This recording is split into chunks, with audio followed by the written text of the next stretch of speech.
രക്ഷിക്കുന്ന കർത്താവ്. 2 തിമോഥെയോസ് 4:18 പൗലോസ് അപ്പോസ്തലൻ്റെ ജീവിതത്തിൻ്റെ അവസാന വേളയിൽ തടവിലായിരിക്കുമ്പോൾ മാനുഷികമായി നോക്കിയാൽ രക്ഷയില്ലാത്ത സ്ഥിതിയാണ്. എങ്കിലും പ്രത്യാശയോടെ സകല ദുഷ്പ്രവൃത്തിയിൽ നിന്നും കർത്താവ് എന്നെ വിടുവിക്കും എന്ന് പറയുന്നു. ആ വിടുതലിൻ്റെ ഉദ്ദേശം സ്വർഗീയ രാജ്യത്തിനായി തന്നെ രക്ഷിപ്പാൻ വേണ്ടിയാണ്. ഏത് സാഹചര്യത്തിലും രക്ഷ പ്രവർത്തിച്ചു കൊണ്ടിരിക്കും. പൗലോസ് അപ്പോസ്തലൻ്റെ ഈ വാക്കുകൾ നിലവിലെ ഉറപ്പും ഭാവിയിലേക്കുള്ള പ്രത്യാശയുമാണ്.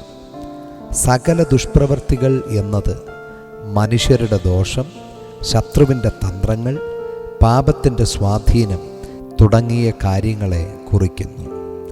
എന്നാൽ ഈ വക കാര്യങ്ങളൊന്നും തൻ്റെ പ്രത്യാശയ്ക്ക് ഭംഗം വരുത്തുവാൻ കഴിയില്ല എന്ന് ആ ക്രിസ്തുഭക്തന് ഉറപ്പുണ്ടായിരുന്നു. ഈ ലോകം താൽക്കാലികമാണെങ്കിലും സ്വർഗീയ രാജ്യം നിത്യമാണെന്ന ബോധ്യം തനിക്കുണ്ടായിരുന്നു.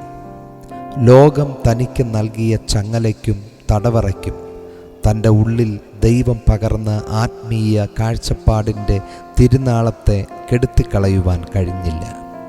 തടവറയ്ക്കുള്ളിൽ ഭയമോ പരാതിയോ പെറുപെറുപ്പോ ഒന്നുമില്ലായിരുന്നു. പകരം താൻ ദൈവത്തെ സ്തുതിക്കുന്നതായി കാണുന്നു. പ്രിയമുള്ളവരെ, ഏത് തരത്തിലുള്ള സാഹചര്യമായാലും സ്തുതിയാണ് ഒരു വിശ്വാസിയുടെ പ്രതികരണം.